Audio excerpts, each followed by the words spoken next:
¿Qué tal? Hoy nos toca ver lo que es seguir con la comunicación y el liderazgo y, por supuesto, revisar un poco lo que es la retroalimentación y el manejo de conflictos, obviamente, desde el punto de vista de los líderes, ¿ya? Como hemos visto en los talleres anteriores, la retroalimentación sin duda es parte del proceso comunicacional, o sea, es bidireccional, en el sentido de que nosotros queremos comunicar algo, siempre vamos a tener una respuesta, un feedback, ya sea no verbal, vía verbal, vía escrita, etcétera. ¿Ya? Por tanto, lo que aquí vamos a analizar es la importancia para verificar que en el proceso comunicacional propiamente tal, eh, cumpla el objetivo que nosotros buscamos, es decir, que se cumpla el objetivo comunicacional. Y eso se va a lograr cuando hayamos verificado que el mensaje llegó bien al receptor. ¿Ya? Eso es como lo que nosotros tenemos que preocuparnos constantemente de verificar si efectivamente nosotros transmitimos bien el mensaje, si el receptor lo entendió bien, porque muchas veces dentro de las organizaciones se dan instrucciones y se llega con un producto elaborado por el trabajador y que no necesariamente responde a las indicaciones que el emisor, en este caso el jefe o gerente de la empresa, solicitó. Por tanto, la capacidad de verificar el mensaje desde el punto de vista de cómo fue codificado por el receptor adquiere mayor relevancia, sobre todo cuando queremos ser eficientes en el ámbito laboral. Bueno, y finalmente también vamos a ver cómo en el día a día surgen conflictos productos, obviamente, de la interacción de los estilos que tenemos para manejarnos, de los estilos en el sentido de los tipos de liderazgo que van existiendo, se van desarrollando, obviamente, desde la perspectiva humana, ¿ya? Ahora, si tenemos que aproximarnos un poco a lo que es la retroalimentación, porque es una temática que está íntimamente relacionada con el proceso comunicacional, como ya hemos dicho antes. Y para Lucier, la comunicación, o sea, la retroalimentación es el proceso de verificar los mensajes y determinar si los objetivos se cumplen. Por tanto, si partimos del análisis de esta definición, vamos a ver que una de las primeras preocupaciones es saber si el mensaje llegó bien o no. Es decir, si al llegar al receptor, el mensaje del emisor fue decodificado en el mismo sentido o lenguaje, de tal manera que el receptor captó cuáles fueron las instrucciones o la información que nosotros estábamos tratando de transmitirle y entregarle, por supuesto. Y eso se trata básicamente de la retroalimentación y es un proceso en ocasiones complejo, no solamente por la diversidad de interpretaciones que pueden existir en el ámbito social, cultural, económico, de toda índole, sino que también porque nosotros muchas veces damos por hecho que lo que estamos diciendo es comprensible de igual manera a la totalidad de los emisores, receptores que estamos llegando. Por tanto, también hay que tener una cierta empatía, lo que hemos visto antes en otros talleres, respecto de la elaboración de los mensajes y al público objetivo al cual nos estamos dirigiendo. Ahora bien, la relevancia o importancia de la retroalimentación es que en esencia en cualquier momento que una persona envía o recibe información relacionada al trabajo y que afecta el desempeño, esto se puede considerar, generalmente nosotros nos dan una retroalimentación. ¿Qué quiere decir esto? Que la retroalimentación en ese sentido apoya la efectividad del trabajo, como lo decíamos anteriormente, al reducir las diferencias entre las comunicaciones, porque permite que haya una especie de seguridad de doble check en la entrega del mensaje mientras este transita de un lado a otro, ¿ya? Por tanto, se dice que muchos gerentes no es que se quejen, pero se quejan cuando reciben a un trabajador respecto de un producto que se les está elaborando, como les decía antes, y el jefe suele decir, esto no es lo que yo pedí. Y obviamente eso se puede evitar justamente ejerciendo esta retroalimentación, este doble check, Y Lucier, ya el mismo que nos venía definiendo un poco lo que es la retroalimentación, plantea que una comprensión mutua del significado del mensaje debe existir para que suceda una comunicación. La mejor forma de asegurarse de que la comunicación sea realizado es obtener la retroalimentación. Como pueden ver, nuevamente la retroalimentación es tan importante en el proceso comunicacional que brinda eficiencia justamente a las labores que uno puede desempeñar al interior de una organización. Eh, Básicamente de eso se trata, es decir, tenemos que tener la capacidad, obviamente, de generar esa retroalimentación, pero muchas veces suele cuestionarse cómo obtenemos esa retroalimentación de los mensajes. Obviamente puede ser a través del diálogo, etcétera, pero también vamos a ver em, que estos se pueden obtener de distintas maneras, que existen distintos métodos para alcanzar ese objetivo y asegurarnos así que la comunicación sea realizada de manera efectiva y clara, ¿ya? Entonces se trata obviamente de efectuar un proceso comunicacional exitoso en pro de una eficiencia obviamente de tareas, desempeño, labores, lo que sea. Como les decía, ¿cómo obtener una retroalimentación en los mensajes? Bueno, hay hay una gran teoría, un gran abanico respecto de cuáles son los métodos más eficientes, pero aquí vamos a revisar algunos que tienen, bueno, que tienen básicamente como elementos bastante significativos y que de alguna manera son correlativos y siguen una secuencia de pasos que nos van a permitir, obviamente, efectuar de manera exitosa, obviamente, el proceso comunicacional, llevando a cabo una retroalimentación acorde a lo que nosotros necesitamos. Por ejemplo, el ser receptivo en la comunicación. En este caso, no existe ninguna pregunta absurda. Cuando alguien formula una pregunta, nosotros debemos ser sensibles y responder con la paciencia necesaria a los cuestionamientos de quien nos está haciendo la pregunta. Y tenemos que saber, ser capaces obviamente de explicarlos con la mayor lucidez posible. Si las personas obviamente perciben que nos molestamos cuando nos hacen una pregunta, no lo van a hacer más y probablemente inhiba al resto de los oyentes a que formule próximas preguntas. Luego tenemos que ser obviamente conscientes de la comunicación no verbal. Asegurarnos de que la comunicación no verbal también alientan lo que es la retroalimentación. Por ejemplo, si nosotros comentamos en medio de una exposición, les digo, los invito a preguntar, pero lo planteo mirando al público en el general como si fueran, no sé, lo hago de manera despectiva, como diciendo ustedes están por debajo mío, o actuamos de manera intolerante. Ese público no va a hacer ninguna pregunta, es decir, nuestra comunicación verbal también tiene que ir en concordancia con la receptividad. O sea, tenemos que ser conscientes que nuestra postura, nuestra forma de actuar también va a influir en la efectividad del proceso comunicacional y en la retroalimentación que tanto estamos buscando.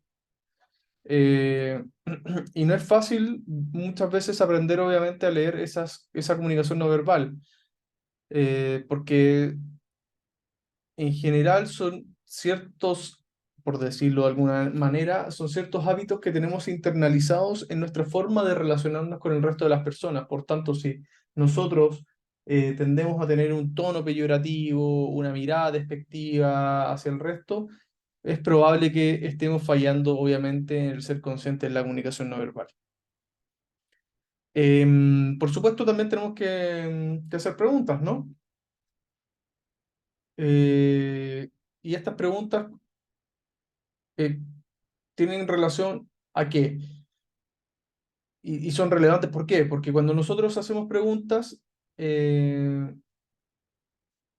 es la mejor manera de entender o de saber si es que, si es que los mensajes que pasamos anteriormente fueron 100% comprendidos, ¿ya? Antes que se emprenda obviamente la acción. Es decir, si nosotros dentro de la exposición estamos hablando de la teoría cuántica y estamos explicando algo muy complejo respecto a la teoría cuántica y vamos intercalando ciertas preguntas, diciendo, por ejemplo, ¿se entiende lo que estoy diciendo? ¿Entendieron esta fórmula? Porque es la relevancia que tiene sobre el impacto en tal cosa, etcétera. Esto nos va a llevar a que la gente se sienta parte del proceso sienta parte, no solo forme parte, sino que se sienta parte del proceso comunicacional y nos vaya entregando un feedback mucho más continuo y que nos va obviamente a facilitar la entrega de información. Y finalmente también tenemos la utilización de lo que es el parafraseo, que es el indicador más preciso de comprensión en esta escala de, de métodos en el fondo. La forma en la que le pedimos al receptor que parafrasee en el fondo lo que nosotros le dijimos, afectará obviamente eh, su actitud, ¿ya? Por ejemplo, si nosotros comentamos, Juan, dígame lo que acabo de explicar para poder estar seguro de que no me cometerá un error como siempre. Probablemente va a resultar en un comportamiento muy defensivo por parte de Juan y quizás comentará una equivocación o, se va, o cometa un error por estar bajo presión. En cambio, si nosotros el parafraseo lo aplicamos de manera positiva, eh, porque esto evidentemente es traspasarle la inseguridad a- al trabajador, pero si nosotros lo plantamos de forma positiva, en el sentido de como, Juan, mira, eh, para mañana tenemos que elaborar un informe que tenga las siguientes características, tal cosa. Y por lo mismo te quiero pedir que lo elabores tú, pero ¿me podrías plantear tú cómo lo vas a elaborar para que no sé, para que lo tengamos listo a primera hora si necesitas que lo revisemos, bla, bla, bla, etcétera? Finalmente, le estamos dando la posibilidad de parafrasear, por ejemplo, lo que nosotros le acabamos de explicar, pero de manera positiva, de acuerdo al proceso que nosotros le estamos solicitando. Es decir, mientras parafrasea, nosotros ya planteamos el llamado a la acción en ese sentido. Ahora bien, también existe lo que se llama la retroalimentación en 360 grados por múltiples evaluadores, que es un nombre bastante largo, pero es la retroalimentación en 360 grados, que generalmente es utilizada por las organizaciones mucho más modernas, con una importante herramienta de feedback para el personal respecto de sus logros, actitudes, desempeño laboral, etcétera. Y por lo general está basada en recibir evaluaciones de desempeño de varias personas. Esto es lo que comúnmente dentro de las organizaciones se llama justamente evaluación de desempeño. Así, las evaluaciones de 360 grados se constituyen en un método formal para obtener retroalimentación, el mismo que involucra al gerente o jefes más cercanos e inmediatos, colegas, pares, subordinados, etcétera. Todo ese círculo nos va a comenzar a evaluar y nosotros vamos a tener una perspectiva de lo que estamos haciendo efectivamente.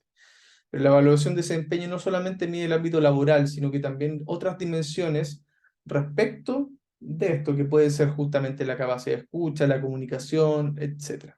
Y por eso también es otra de las formas de tener un poco lo que es retroalimentación, por supuesto. Luego, evidentemente, tenemos lo que es el manejo de conflictos, ¿cierto? Eh, y un adecuado manejo de conflictos siempre es una importante habilidad de la directiva, de los jefes, de quienes están a cargo, que les permite obviamente a estos líderes conducir adecuadamente a la empresa en una situación que puede resultar compleja.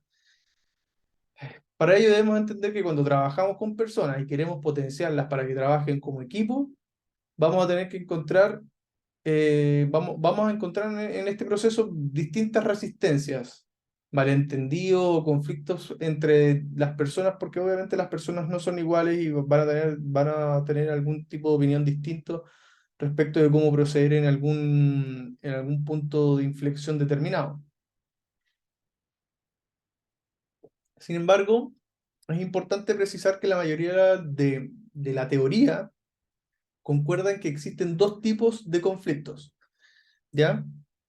Eh, Están los conflictos funcional, que es aquel en el que el grupo se concentra en la solución del problema, generando ideas, confrontándolas, discutiendo, para encontrar obviamente la mejor solución, y el llamado conflicto disfuncional, que se centra en la diferencia entre las personas y no llega a solucionar jamás la situación y afecta la productividad del equipo, obviamente. Incluso hay quienes señalan que las diferencias entre los equipos, si no logran sus objetivos de eficiencia, eh, pueden llegar a generar un quiebre emocional y ser más disfuncionales respecto de las letras, o sea, de las metas que se están proponiendo. Por tanto, el manejo de conflictos al interior de una organización por parte de un líder es esencial, no solo porque puede llevar a transformar un conflicto disfuncional en funcional, sino que también uno que podría ser funcional, o sea, uno, claro, podría llevar a uno que sea funcional a ser disfuncional. O sea, el liderazgo es esencial en esta parte. Por tanto, un conflicto existe siempre que las personas estén en desacuerdo y en oposición.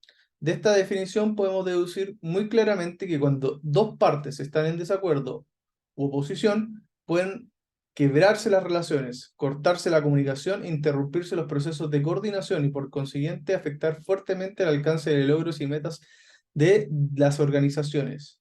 Por ello, una de las razones por las que nace el conflicto es por el rompimiento del contrato psicológico que se da dentro de la propia organización y que es producto de un mal manejo por parte del líder. Y esto suele pasar, es más común de lo que uno cree, porque nadie nace para ser líder tampoco, y por eso hay talleres de liderazgo enfocados a fortalecer la escucha, etcétera.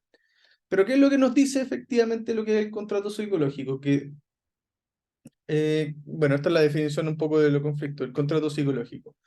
Nos dice que todas las relaciones humanas se basan en el contrato psicológico, el cual son las expectativas no escritas de cada parte en una relación, ¿ya? ¿Se entiende hasta ahí? En el fondo es la expectativa que yo tengo del otro respecto de la relación. En el trabajo, si nosotros tenemos un conjunto de expectativas con lo que contribuimos fuertemente a la organización, es decir, le estamos entregando nuestro esfuerzo, tiempo y habilidades, y lo que me va a proporcionar es la compensación, satisfacción laboral y otras cosas, eh, a eso se refiere el contrato psicológico. Sin embargo, por lo general no estamos muy conscientes de nuestras expectativas hasta que no son satisfechas. O sea, en el fondo, hasta que no han sido satisfechas, ¿ya? Y ahí es cuando nos damos cuenta de que nuestro contrato psicológico se rompe, pierde un poco, ya va perdiendo un poco peso. ¿Por qué no está satisfecha? Porque eventualmente le estamos dedicando demasiadas horas de trabajo a nuestras labores y la satisfacción no está siendo la misma. El reconocimiento no está siendo lo mismo. Por tanto, de acuerdo con lo planteado, el conflicto surge al romper el contrato psicológico y se fractura por dos razones principales. Fracasamos en hacer explícitas nuestras expectativas y también en preguntar las expectativas de los demás. Y segundo, porque suponemos aún más que las otras partes tienen las mismas, suponemos que las otras mismas partes también tienen las mismas expectativas que nosotros. Así que siempre y cuando las personas cumplan nuestras expectativas, todo va a estar bien. Pero eso no ocurre nunca, porque siempre eso se trata de personas diferentes. Entonces, el contrato psicológico se basa en un quiebre de expectativas entre lo que yo quiero, la organización quiere y lo que el resto quiere. De ahí es esencialmente importante el proceso comunicacional, porque no hay nada peor que las expectativas de una persona se rompan y eso quiere decir que también la confianza y la productividad, funcionalidad, etcétera.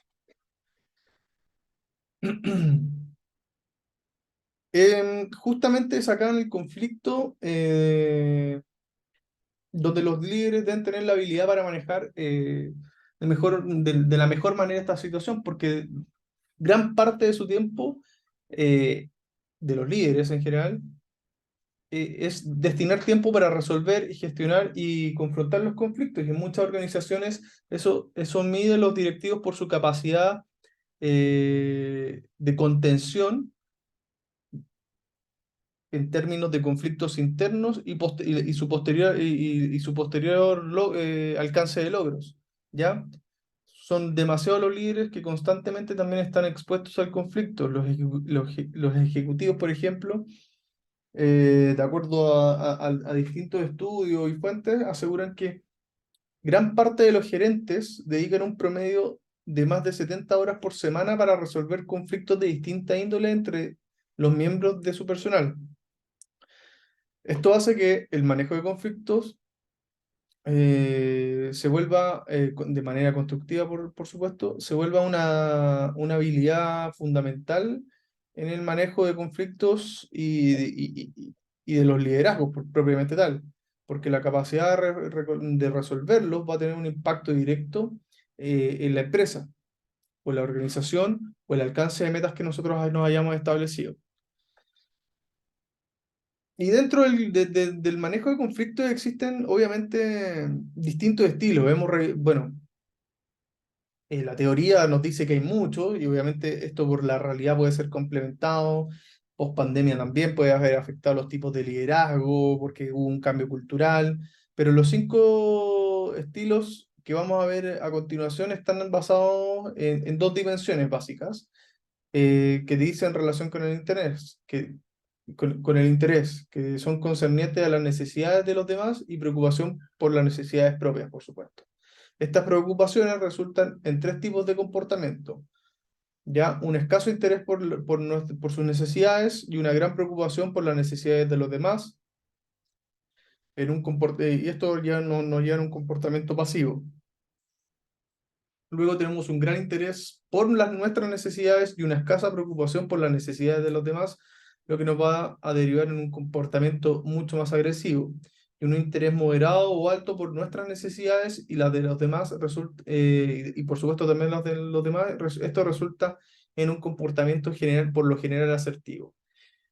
Y vamos a ver a continuación en lo que les acabo de decir, más o menos de cómo se traduce esto, cómo se puede llevar un poco a la dimensión gráfica, y según ello vamos a ir definiendo de manera, por supuesto, resumida cada uno de los estilos, para que tengamos un panorama completo respecto de cómo eh, la definición del estilo del liderazgo va a marcar la resolución de los conflictos, y que en ocasiones se aplica de mala manera, por supuesto. ¿Ya? Entonces vamos a empezar a revisar el estilo evasivo de manejo de conflicto. Acá es cuando el usuario de estilo evasivo de manejo de conflicto intenta ignorar en forma pasiva el conflicto más que intentar resolverlo. Es decir, cuando se evita esto se trata, pasa cuando se evita un conflicto.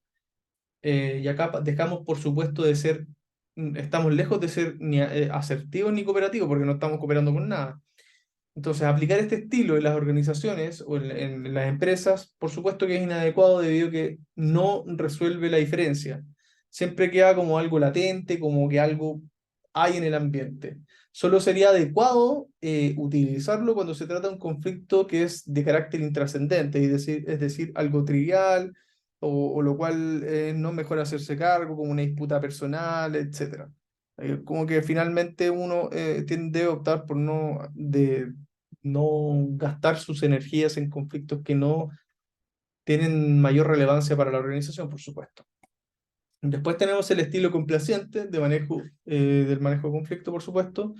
Aquí el usuario de estilo complaciente de manejo de conflicto intenta resolver el problema al ceder de manera pasiva hacia a la contraparte, ¿ya? Cuando se sirve o se utiliza de este estilo, eh, tampoco estamos siendo asertivos y tampoco estamos siendo cooperativos, sino que por el contrario, estamos intentando satisfacer a la otra parte, descuidando nuestras propias necesidades al permitir que los demás de alguna manera se salgan con la suya, por así decirlo, en sencillo. Sin embargo, Es importante comprender que si bien este estilo complaciente facilita que se resuelva muchos conflictos, también permite que la otra parte alcance sus objetivos y nos pueda ver como como un eslabón débil y con una actitud avasalladora, porque ya sabe que nosotros vamos a hacer vamos a tener una actitud más complaciente, y con su actitud avasalladora puede pasar por sobre nuestros propios derechos. Ya, este estilo utiliza cuando es más, o sea, este estilo se utiliza cuando es más importante mantener la relación que resolver el propio conflicto, ¿ya? Y también es conocido como el estilo eh, ganas y pierdo yo. En el fondo lo mejor es mantener la relación porque tenemos un interés mayor respecto, por ejemplo, laboralmente hablando, respecto de la productividad. Luego tenemos el estilo impositivo. El estilo impositivo de manejo de conflicto intenta resolver el conflicto al utilizar el comportamiento agresivo para salirse con la suya, es decir, chantajea, utiliza una comunicación agresiva, etcétera. Entonces, cuando nosotros nos servimos de un estilo impositivo, no cooperamos en nada, no somos complacientes en nada, sino por el contrario, obviamente somos somos personas con carácter agresivo y por lo tanto hacemos lo necesario para satisfacer nuestras necesidades a costa de los demás.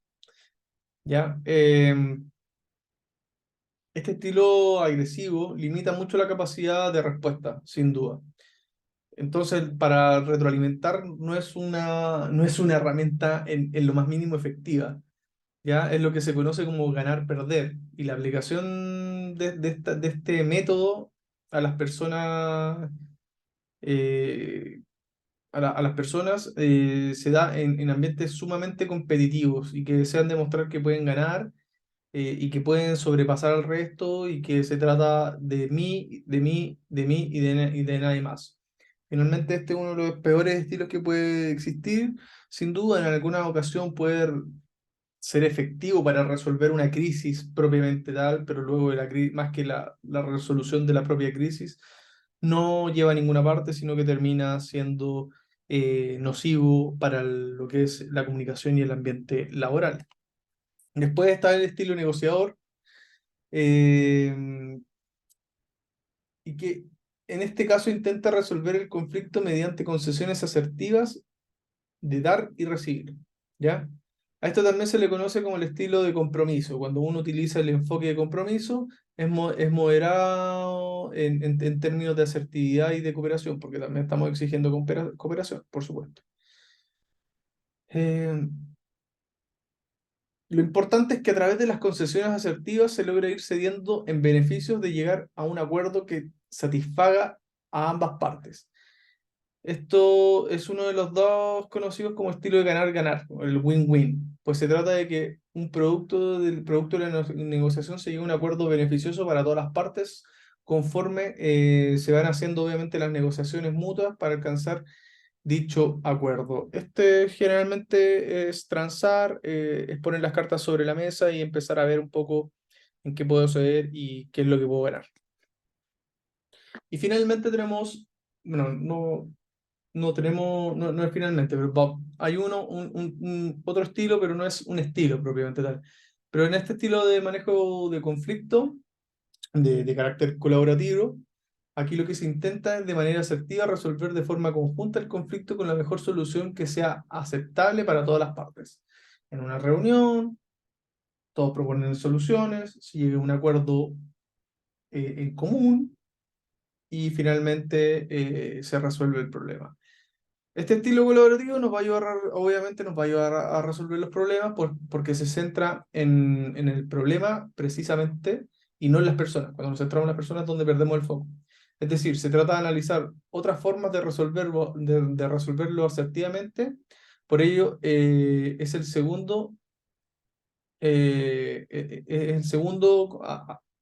método que se conoce como win-win, eh, porque tiene por objetivo alcanzar una solución integral al problema.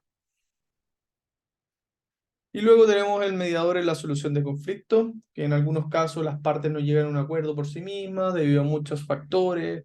Por ejemplo, que se quebraron las relaciones, se han convertido en un conflicto totalmente disfuncional, o los estilos de manejo de conflicto son tan opuestos que terminan por chocar, etcétera. Y aquí generalmente se suele recurrir obviamente a un tercero neutral que facilita obviamente la solución del conflicto.